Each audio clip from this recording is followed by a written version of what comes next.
দর্শক, আমন্ত্রণ যমুনা আইডেস্কে। শুরুতেই শিরোনাম। গাজায় যুদ্ধবিরতিতে বাধার জন্য একমাত্র দায়ী নেতানিয়াহু। অভিযোগ বিরোধী নেতাদের। ইসরায়েলি সেনাদের সাথে পশ্চিম তীরের অবৈধ দখলদারদের ব্যাপক সংঘর্ষ। যুক্তরাষ্ট্র ইসরায়েলের হামলার পরও টিকে আছে ইরানের বেশ কিছু পারমাণবিক স্থাপনা। ফের ইউরেনিয়াম সমৃদ্ধকরণ কর্মসূচি চালুর শঙ্কা IAEA এর। অর্থ সংকটে গাজায় অভিযান পরিচালনায় হিমশিম অবস্থা ইসরায়েলের। প্রায় $5 বিলিয়ন তহবিলের আবেদন খারিজ। অর্থ ও নিরাপত্তা মন্ত্রণালয়ের মধ্যে তীব্র বিবাদ।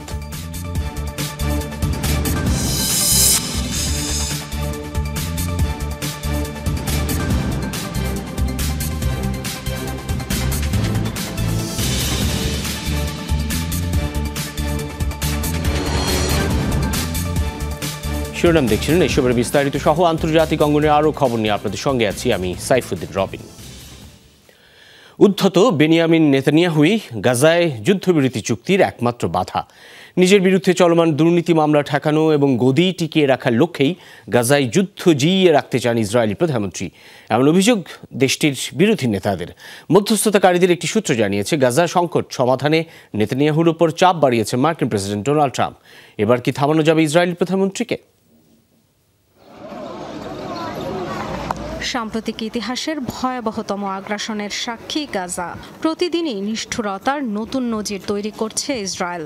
উপত্যকার দুঃসহ পরিস্থিতির বর্ণনা দেওয়ার সাধ্য নেই কারো। কে থামাবে এই নৃশংসতা? কবে? আরও একবার গাজায় যুদ্ধবিরতি চুক্তির কাছাকাছি পৌঁছানোর দাবি মধ্যস্থতাকারীদের। যুক্তরাষ্ট্রের সমর্থনে নতুন প্রস্তাব নিয়ে দৌড়ঝাঁপ করছে আরব দেশ মিশর ও কাতার। সংশ্লিষ্ট সূত্র জানিয়েছে 75% ইস্যুতে হয়েছে সমাধান, বাকি 25%-এর জন্য চলছে দর কষাকষি। বরাবরের মতোই আগ্রাসন বন্ধ এবং গাজা থেকে পুরোপুরি ইসরায়েলি সেনা প্রত্যাহারের দাবি হামাসের। ফিলিস্তিনি স্বাধীনতাকামী সংগঠনটির নিরস্ত্রীকরণ এবং নির্মূলের দাবি তেল আবিবের। হামাস নেতাদের নির্বাসনে পাঠানোর উপর জোর দিয়েছে যুক্তরাষ্ট্র। বারবার ভেস্তে গেলেও এবার যুদ্ধবিরতি নিয়ে আশাবাদী মার্কিন মধ্যস্থতাকারীরা। ট্রুথ সোশ্যাল পোস্টে গাজায় যুদ্ধবিরতি চুক্তি ও জিম্মিদের ফেরানোর তাগিদ দেন মার্কিন প্রেসিডেন্ট ডোনাল্ড ট্রাম্প। যুদ্ধবিরতির দাবিতে ক্ষোভ বাড়ছে ইসরায়েলের সাধারণ মানুষের মধ্যেও। চাপ রয়েছে বিরোধী রাজনীতিবিদদের তরফ থেকেও। এই অবস্থায় কিছুটা কোণঠাসা পরিস্থিতিতে প্রধানমন্ত্রী বেনিয়ামিন নেতানিয়াহু। মন্ত্রিসভা ও সিনিয়র সামরিক কর্মকর্তাদের সাথে চলছে দফায় দফায় আলোচনা। জরুরি বৈঠক হয়েছে অভ্যন্তরীণ গোয়েন্দা সংস্থা শিন বেতের কর্মকর্তাদের সাথেও। নেতানিয়াহু তার বক্তব্যে অভিযান শেষ পর্যায়ে বলেও ইঙ্গিত দেন। আমাদের অস্তিত্বের জন্য বড় দুটি হুমকি প্রতিহত করেছি। জয়ের পর নিশ্চিতভাবেই এখন অনেক সুযোগ তৈরি হয়েছে। প্রথমটি হলো আমাদের জিম্মিদের উদ্ধার। হামাসকে পরাজিত করতে গাজা ইস্যুর সমাধান করতে হবে। আমি বিশ্বাস করি উভয় মিশনে সফল হব। অবশ্য প্রধানমন্ত্রীর ওপর ভরসা রাখতে পারছেন না খোদ ইসরায়েলি আইন প্রণেতারাই। তাদের অভিযোগ, দুর্নীতি মামলার ট্রায়াল ঠেকিয়ে নিজের গদি বাঁচাতেই ইসরায়েল ও জিম্মিদের জীবন বাজি রাখছেন নেতানিয়াহু। ডরথি তাস্ট্রিন, যমুনা নিউজ। এবার ইসরায়েলি সেনাদের সাথেই সংঘর্ষে জড়ালো পশ্চিম তীরের অবৈধ দখলদাররা। রোববার রাতভর ইসরায়েলি সেনাদের বিভিন্ন স্থাপনা, যানবাহন লক্ষ্য করে ব্যাপক তাণ্ডব চালায় কট্টর ইহুদিবাদীরা। আগুন দেওয়া হয় কয়েক লাখ অর্থমূল্যের নজরদারি সরঞ্জামে। এখন পর্যন্ত 6 ইসরায়েলিকে আটক করার কথা জানিয়েছে IDF। সম্প্রতি পশ্চিম তীরে ফিলিস্তিনদের আবাসিক এলাকায় হামলা চালায় ইহুদি বসতি স্থাপনকারীরা। এ ঘটনায় অবৈধ বসতি স্থাপনকারীদের উপর কড়াকড়ি আরোপ করে ইসরায়েলি সেনাবাহিনী। দফায় দফায় বিস্ফোরণ, ধাওয়া পাল্টা ধাওয়ার পর তুমুল সংঘর্ষ। সেনা আর দখলদারদের নজিরবিহীন সংঘাত ঘিরে রাতভর উত্তপ্ত পশ্চিম তীর। অবৈধ বসতি স্থাপনকারীদের সাথে গেল কয়েকদিন ধরেই বিরোধ চলছিল IDF। রোববার ভয়াবহ হয়ে ওঠে পরিস্থিতি। পশ্চিম তীরের এক সেনাঘাঁটির নিরাপত্তা বেষ্টনী ভেঙে অনুপ্রবেশের চেষ্টা করে সেটেলাররা। বাধা দিলে নিরাপত্তা কর্মীদের পাথর ছুঁড়ে মারে বিক্ষোভকারীরা। শুরু হয় উত্তেজনা। এক পর্যায়ে রামাল্লার একটি নিরাপত্তা স্থাপনায় আগুন দেয় কট্টর ডানপন্থী ইহুদিরা। পুড়ে ছাই হয়ে যায় কয়েক মিলিয়ন মূল্যের নজরদারি সামগ্রী। এ সময় সেনাদের বেশ কয়েকটি যানবাহনেও তাণ্ডব চালায় দখলদাররা। প্রতিহতের চেষ্টা করলে সেনা সদস্যদের উপর পেপার স্প্রে ব্যবহার করে বিক্ষুব্ধ জনতা। কয়েকদিন আগেই কাফর মালিক নামক এক ফিলিস্তিনি গ্রামে তাণ্ডব চালায় দখলদার ইসরায়েলিরা, যেখানে বাধা দিতে গেলে ইসরায়েলি সেনাদের উপর চড়াও হয় সেটেলাররা। পরে তাদের লক্ষ্য করে ফাঁকা গুলি ছোড়ে নিরাপত্তা কর্মীরা। অনিক রহমান, যমুনা নিউজ। যুদ্ধবিরতি আলোচনা চললেও এখনও গাজায় আগ্রাসন চালিয়ে যাচ্ছে ইসরায়েল। রোববার হামলায় প্রাণ গেছে আরও ৭২ ফিলিস্তিনির। এর মধ্যে আবার উত্তর গাজা খালি করার নির্দেশনা দিয়েছে ইসরায়েলি সামরিক বাহিনী। রোববার আইডিএফের নতুন ঘোষণায় উপত্যকার উত্তরে হামাস বিরোধী অভিযানের মাত্রা আরও তীব্র হবে বলে জানানো হয়েছে। দক্ষিণে কথিত নিরাপদ ঘোষিত অঞ্চল আল মাওয়াইসির দিকে সরে যেতে বলা হয়েছে উত্তর গাজার বাসিন্দাদের। বাধ্য হয়ে যে যেভাবে পারছে দক্ষিণের দিকে ছুটছে ফিলিস্তিনিরা। জ্বালানির অভাবে গাড়ি না থাকায় গাধার পিঠে বাক্স প্যাট্রা বোঝাই করে কিংবা পায়ে হেঁটেই যাচ্ছে মানুষ। গাজাবাসীকে সরে যেতে বলা হলেও আশ্রয় শিবির লক্ষ্য করে দক্ষিণাঞ্চলে অব্যাহত আছে হামলা। বন্ধ হয়নি ত্রাণ নিতে যাওয়ার ফিলিস্তিনিদের উপর গুলিবর্ষণও। গাজার উত্তরাঞ্চলে হামাসের পাল্টা প্রতিরোধে নিহত হয়েছে আইডিএফের এক সেনা। ইসরায়েলি কর্তৃপক্ষ বিবৃতিতে জানায় ২০ বছর বয়সী নিহত ওই সেনার নাম নাতান রোসেনফেল্ড। গাজার কাফর জাভালিয়া অঞ্চলে এক অভিযান চলাকালে বোমা বিস্ফোরণে নিহত হয় সে। গাজায় চলমান অভিযানে এই নিয়ে চলতি মাসে প্রাণ হারালো আইডিএফের ২০ সেনা। তার মৃত্যুতে ইসরায়েল গাজা চলমান সংঘাতে আইডিএফের সেনা মৃত্যুর সংখ্যা দাঁড়ালো ৪৪১-এ।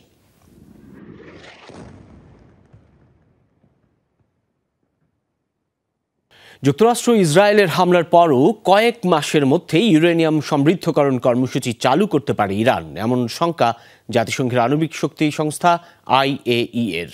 দাবি, হামলায় বেশ কয়েকটি পারমাণবিক কেন্দ্র ক্ষতিগ্রস্ত হলেও এখনও টিকে আছে কিছু স্থাপনা, যেগুলোতে থাকা সেন্ট্রিফিউজের সাহায্যে খুব শিগগিরই ইউরেনিয়াম সমৃদ্ধ করা সম্ভব।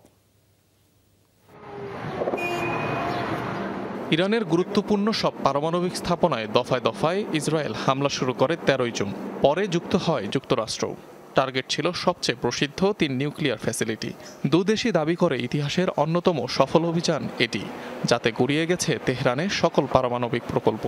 অথচ এখন IAEA বলছে পুনরায় সেই ইউরেনিয়াম সমৃদ্ধকরণ কর্মসূচি চালু করতে যাচ্ছে ইরান। শুক্রবার মার্কিন সংবাদ মাধ্যম CBS নিউজে সাক্ষাৎকার দেন জাতিসংঘের আণবিক শক্তি সংস্থার প্রধান রাফায়েল গ্রোসি, যেটি অনুলিপি আকারে শনিবার প্রকাশ করে গণমাধ্যমটি। যুক্তরাষ্ট্র ইসরায়েলের হামলায় একাধিক পারমাণবিক স্থাপনা ক্ষতিগ্রস্ত হলেও কয়েক মাসের মধ্যেই ইউরেনিয়াম সমৃদ্ধকরণ পুনরায় শুরুর সক্ষমতা ইরানের আছে বলে সাক্ষাৎকারে জানান IAEA প্রধান। তাদের যে সক্ষমতা রয়েছে তাতে বলাই যায় কয়েক মাস অথবা তারও কম সময়ে ইরান সমৃদ্ধ ইউরেনিয়াম উৎপাদন আবারও শুরু করতে পারে। খোলাখুলি বলতে গেলে কেউই দাবি করতে পারবে না যে হামলায় ইরানের সকল পরমাণু স্থাপনা গায়েব হয়ে গেছে। বৈশ্বিক পরমাণু কর্মসূচি পর্যবেক্ষক সংস্থাটির দাবি, মার্কিন আর ইসরায়েলি হামলার পরও তেহরানের বেশ কিছু পারমাণবিক প্রকল্প অক্ষত রয়েছে। এটা স্পষ্ট যে তাদের মারাত্মক ক্ষতি হয়েছে, তবে নিঃশেষ হয়ে যায়নি। আর ইরানের যথেষ্ট শিল্প ও প্রযুক্তিগত সক্ষমতা রয়েছে, তাই তারা ইচ্ছা করলেই আবারও এটি শুরু করতে পারবে। সাক্ষাৎকারে ইরানের ৪০০ কেজি ৬০% সমৃদ্ধ ইউরেনিয়ামের মজুত নিয়েও প্রশ্ন তোলেন IAEA প্রধান, যা যুক্তরাষ্ট্রের হামলার আগেই সরিয়ে নেওয়া হয়েছিল বলে গুঞ্জন ওঠে। তাত্ত্বিকভাবে এই পরিমাণ ইউরেনিয়াম দিয়ে 10টি পারমাণবিক বোমা বানানো সম্ভব। অনিক রহমান, যমুনা নিউজ। অর্থ সংকটে গাজায় অভিযান পরিচালনায় হিমশিম খাচ্ছে ইসরায়েলের সামরিক বাহিনী। সম্প্রতি নিরাপত্তা মন্ত্রণালয়ের প্রায় $5 বিলিয়ন তহবিলের আবেদন খারিজ করেছে ইসরায়েলি অর্থ মন্ত্রণালয়। অভিযোগ, অনিয়মিত রিজার্ভ সেনা মোতায়েন করে বাজেটের উপর দীর্ঘমেয়াদী চাপ সৃষ্টি করছে IDF। এই ইস্যুতে বিবাদ চলছে দুই মন্ত্রণালয়ের মধ্যে। গাজা ও ইরানে ইসরায়েলের অভিযানকে সফল বলে দাবি প্রধানমন্ত্রী বেনিয়ামিন নেতানিয়াহুর। কিন্তু রাজনৈতিক বিশ্লেষক ও আন্তর্জাতিক গণমাধ্যম বলছে এই কথিত সাফল্যের জন্য চড়া মাশুল দিতে হচ্ছে ইসরায়েলকে। নেতানিয়াহু স্বীকার না করলেও ইসরায়েলের অর্থনৈতিক অস্থিরতা স্পষ্ট হচ্ছে দিন দিন। এই ইস্যুতে বড় হয়ে উঠছে দেশটির নিরাপত্তা এবং অর্থ মন্ত্রণালয়ের অভ্যন্তরীণ কোন্দল। গাজায় ২০ মাসের যুদ্ধের ব্যয়ভার বহনে নাজেহাল অবস্থা ছিল তেল আবিবের। এরই মধ্যে আবার ইরানের সামরিক অভিযান বাড়তি চাপ সৃষ্টি করেছে ইসরায়েলের বাজেটে। অপরিকল্পিত অভিযানের চাপ সামলাতে অর্থ মন্ত্রণালয় বরাবর জরুরি ভিত্তিতে $5 বিলিয়ন মতো তহবিল চেয়ে আবেদন করেছে নিরাপত্তা মন্ত্রণালয়। তবে তা খারিজ করে দিয়েছে ফাইন্যান্স মিনিস্ট্রি। নিরাপত্তা বাহিনীর অভিযোগ, দীর্ঘমেয়াদী সামরিক পরিকল্পনায় গঠিত জয়েন্ট কমিশন তহবিলের অনুমোদন দিলেও তা বাতিল করা হয়েছে। ফলে অর্থ সংকটে ক্ষতিগ্রস্ত হচ্ছে গাজার অভিযান। আইডিএফ জানিয়েছে তাদের জরুরি ভিত্তিতে অন্তত 500 হামার যুদ্ধযান প্রয়োজন। অর্থ মন্ত্রণালয়ে বাজেট পাস না করায় আটকে আছে 6 শতাধিক সমরযান উৎপাদনের কাজ। 10 লাখ কিলোমিটারের বেশি পথ অতিক্রম করা নরবরে জিপ দিয়েও কাজ চালাতে হচ্ছে বলে জানিয়েছে আইডিএফ। অর্থ বরাদ্দ না করার কারণ হিসেবে আইডিএফের অপরিকল্পিত মিশন আর সমন্বয়হীনতাকে দায়ী করছে অর্থ মন্ত্রণালয়। তাদের পরিসংখ্যান অনুযায়ী অনিয়মিত সামরিক অভিযান ও রিজার্ভ সেনার পিছনে মাসে গড়ে $324 মিলিয়ন খরচ করছে ইসরায়েল, যার প্রভাব পড়ছে দেশের অর্থনীতিতে। ইরানে ইসরায়েলের 12 দিনের অপারেশন রাইজিং লায়ন শেষে ক্ষতিপূরণ চেয়ে 41,000-এর বেশি আবেদন জমা পড়েছে দেশটির তহবিলে। সংঘাতে যে ক্ষয়ক্ষতি হয়েছে তার সংস্কারে অন্তত $400 মিলিয়ন প্রয়োজন বলে জানিয়েছে দেশটির অর্থ মন্ত্রণালয়। তাসরিয়ান সোবহান, যমুনা নিউজ। মার্কিন প্রেসিডেন্ট ডোনাল্ড ট্রাম্প ও ইসরায়েলি প্রেসিডেন্ট বেনিয়ামিন নেতানিয়াহুকে ইসলামের শত্রু বলে ফতোয়া জারি করলেন ইরানের প্রভাবশালী শিয়া নেতা আয়াতুল্লাহ নাসির মাকারম শিরাজি। ইসলাম ধর্মের বিরুদ্ধে অবস্থান নেওয়া ব্যক্তিকে বলা হয় মুহারিব, যার সর্বোচ্চ শাস্তি ইরানের আইন অনুযায়ী মৃত্যুদণ্ড। ট্রাম্প ও নেতানিয়াহুকে মুহারিব আখ্যা দিয়ে তাদের বিরুদ্ধে কঠোর পদক্ষেপ নিতে মুসলিম বিশ্বকে এক হওয়ার আহ্বান জানান শিরাজি। এর আগে ধর্ম অবমাননার দায়ে ভারতীয় বংশোদ্ভূত ব্রিটিশ ঔপন্যাসিক সালমান রুশদির নামেও একই ফতোয়া জারি করেন ইরানের সর্বোচ্চ ধর্মীয় নেতা আয়াতুল্লাহ আল খামেনি। প্রকাশ্যে এসেছে ইসরায়েলি হামলায় ধ্বংসাবশেষে পরিণত হওয়া ইরানের আলোচিত কারাগার এভিনের বেশ কিছু ভিডিও। ইরান ইসরায়েল যুদ্ধের একদম শেষ দিকে তেহরানের রাজনৈতিক বন্দীদের আটক রাখা এই কারাগারে মিসাইল হামলা চালায় তেল আবিব। এতে কারারক্ষী, বন্দী ও নিরাপরাধ সাধারণ মানুষ মিলিয়ে প্রাণ যায় অন্তত 71 জনের। হামলার পর বেঁচে যাওয়া বন্দীদের তেহরানের অন্যান্য কারাগারে স্থানান্তর করেছে কর্তৃপক্ষ। ধসে পড়া প্রাচীর, ভেঙে চুরমার হওয়া আসবাব, বোমার আঘাতে ছাদে বিশাল গর্ত, মেঝেতে ছড়িয়ে থাকা ধ্বংসাবশেষ আর কাচের টুকরো, যেন প্রবল নারকীয়তায় ক্ষত বিক্ষত ইরানের আলোচিত কারাগার এভিন। হামলার পর কারাগারের চিত্র উঠে এসেছে প্রকাশ হওয়া বেশ কয়েকটি ভিডিও ফুটেজে। ইরানের রাজনৈতিক বন্দীদের ঠিকানা তেহরানে অবস্থিত কুখ্যাত এভিন কারাগারের ফুটেজ প্রকাশ করেছে রয়টার্স, এপি সহ বেশ কয়েকটি আন্তর্জাতিক বার্তা সংস্থা। ইসরায়েলের টানা 12 দিনের অভিযানের শেষ দিকে গেল 23 জুন কয়েক দফা মিসাইল হামলা চালানো হয় এভিন কারাগারে। ভয়াবহ এ হামলায় প্রাণ হারায় কারা কর্তৃপক্ষ, বন্দী, এমনকি বন্দীদের সাথে দেখা করতে আসা পরিবারের সদস্য আর কারাগারের আশেপাশের এলাকার বাসিন্দা সহ অন্তত 71 জন। গুরুতর আহত হয় বহু মানুষ। শুধুমাত্র পারমাণবিক ও সামরিক লক্ষ্যবস্তুই নয়, ইরানের শাসন ব্যবস্থার চিহ্নগুলোকেও টার্গেট করতেই কারাগারে এ হামলা চালায় ইসরায়েল, এমনটাই মনে করেন অনেক বিশ্লেষক। শুধুমাত্র ইরানিই নয়, এভিনে ছিল বেশ কয়েকজন বিদেশি বন্দীও। নিহতদের তালিকায় তারা আছেন কিনা এ বিষয়ে তথ্য মেলেনি। হামলার পর বাকি বন্দীদের স্থানান্তর করা হয় তেহরানের অন্যান্য কারাগারে। সাবরিনা নুসরাত, যমুনা নিউজ। তীব্র দাবদাহের কবলে ফ্রান্স, ইতালি, গ্রিস, স্পেন সহ ইউরোপের বেশ কিছু দেশ। দাবানলের সংখ্যায় বেশ কয়েকটি দেশে জারি করা হয়েছে সতর্কতা। বিপর্যস্ত দক্ষিণ ইউরোপের বাসিন্দারা, এর মধ্যে পর্তুগাল, ইতালি, গ্রিস সহ বেশ কয়েকটি দেশে তাপমাত্রার পারদ ছাড়িয়েছে 40 ডিগ্রি সেলসিয়াসে। আরও বাড়তে পারে বলে শঙ্কা প্রকাশ করেছে দেশগুলোর আবহাওয়া অধিদপ্তর। এদিকে দাবানলের সংখ্যায় রেড অ্যালার্ট জারি করা হয়েছে লিসবন সহ পর্তুগালের 2/3 এলাকায়। পর্যটক ও বাসিন্দাদের দ্রুত নিরাপদে সরে যাওয়ার নির্দেশ দিয়েছে কর্তৃপক্ষ। সতর্কতা জারি করা হয়েছে ইতালির অন্তত 21টি শহরে। অন্যদিকে তীব্র তাপদাহে দাবানলে পুড়ছে ফ্রান্সের বিস্তীর্ণ অঞ্চল। ভয়াবহ দাবানলে পুড়ছে তুরস্কের পশ্চিমাঞ্চলীয় ইজমির প্রদেশ। রোববার সমুদ্র তীরবর্তী প্রদেশটির বনাঞ্চলে ছড়িয়ে পড়ে আগুন। বাতাসের তীব্রতায় মুহূর্তেই আশপাশের এলাকায় হয় বিস্তার। ঘণ্টায় 100 কিলোমিটার বাতাসের বেগ থাকায় আগুনের লেলিহান শিখা ছড়ায় তুরস্কের জনপ্রিয় পর্যটন নগরী ম্যান্ডেরেসে। সাময়িকভাবে বন্ধ করে দেওয়া হয় ইজমির আন্তর্জাতিক বিমানবন্দর। বনের কাছাকাছি 6টি এলাকা থেকে বাসিন্দাদের সরিয়ে নিয়েছে প্রশাসন। আগুন নিয়ন্ত্রণে আনতে কাজ করছে 1000-এর বেশি ফায়ার সার্ভিস কর্মী। 11টি বিমান ও 27টি হেলিকপ্টার থেকে ছিটানো হচ্ছে রাসায়নিক। ব্যাপক ক্ষয়ক্ষতির আশঙ্কা করছে কর্তৃপক্ষ।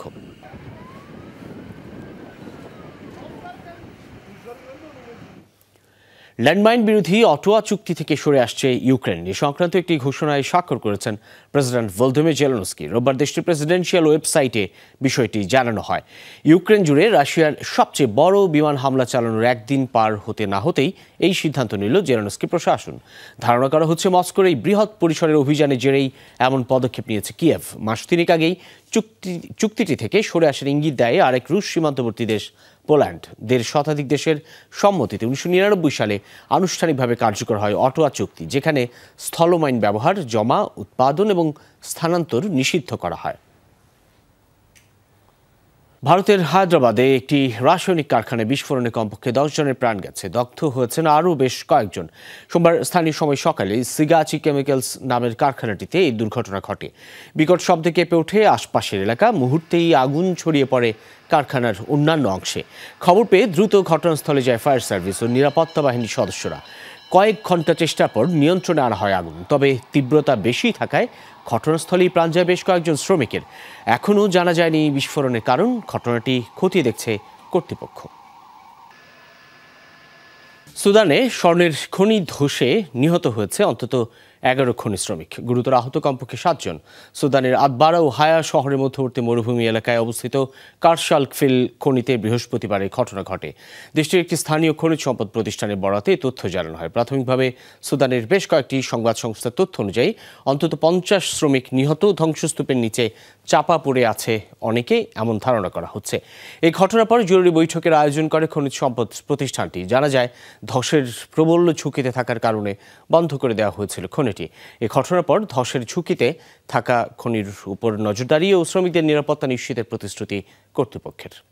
যুক্তরাষ্ট্রের আইডাহো রাজ্যে আততায়ীর গুলিতে 2 ফায়ার ফাইটার কর্মী নিহত হয়েছেন। রোববার রাজ্যের কুটেইনাই কাউন্টির ক্যানফিল্ড পাহাড়ে শুরু হয় দাবানল। আগুন নেভানোর কাজে ছুটে যাচ্ছিল ফায়ার সার্ভিসের টিম। এ সময় তাদের লক্ষ্য করে গুলি ছোড়া হয়। ঘটনাস্থলেই মারা যায় 2 জন। গুরুতর আহত হয়ে হাসপাতালে চিকিৎসাধীন আরেক কর্মী। প্রাথমিকভাবে পুলিশের ধারণা ইচ্ছাকৃতভাবে অগ্নিকাণ্ড ঘটানো হয়েছে। ক্যানফিল্ড বনে জঙ্গল থেকে অস্ত্রসহ এক ব্যক্তির মরদেহ উদ্ধার করা হয়েছে। ব্রিটিশ সরকারের নির্দেশনার তোয়াক্কা না করে আবারও মঞ্চে দাঁড়িয়ে ইসরায়েলের বিরুদ্ধে আওয়াজ তুলল আলোচিত আইরিশ ব্যান্ড নিক্যাপ। গ্লাস্টনবারি ফেস্টিভ্যালে 30,000 দর্শকের সামনে ফিলিস্তিনের প্রতি সংহতি প্রকাশ করেন ফ্রন্টম্যান লিয়াম ও হ্যানা। ভক্তদের মাঝে যিনি মো চারা নামে পরিচিত। ইসরায়েলকে জঙ্গি রাষ্ট্র আখ্যা দেন তিনি। তুলোধনা করেন নিজ দেশের প্রধানমন্ত্রী কেইর স্টারমারকে। ব্যান্ডটির কর্মকাণ্ড উচ্ছৃঙ্খল বলে মন্তব্য করেন ব্রিটিশ প্রধানমন্ত্রী।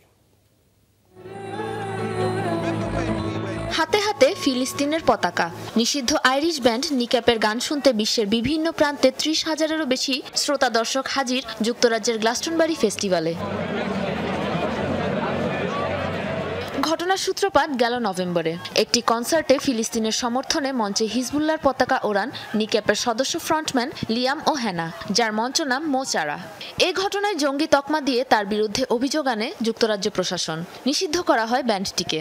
আদালতে নিয়ে যাওয়ার সময় তাকে ঘিরে ফ্রি প্যালেস্টাইন, ফ্রি মো চারা বলে স্লোগান দেয় ভক্তরা।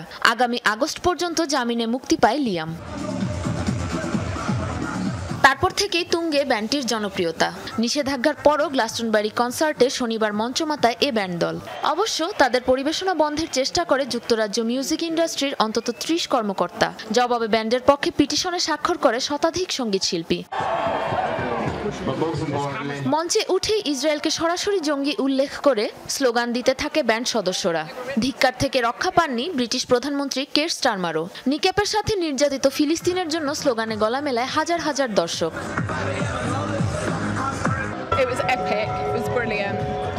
এই কনসার্টের সবচেয়ে মন ছুঁয়ে যাওয়া অংশ হলো ফিলিস্তিনের প্রতি নিকাপের সংহতি প্রকাশ। এসবের জন্য তারা জঙ্গি তকমা পেল, ব্যাপক মানুষের শ্রদ্ধা ও সমর্থনও পেল। এর চেয়ে প্রতিবাদী কিছু আর হতে পারে না। আমি দুপক্ষের মন্তব্যই শুনেছি।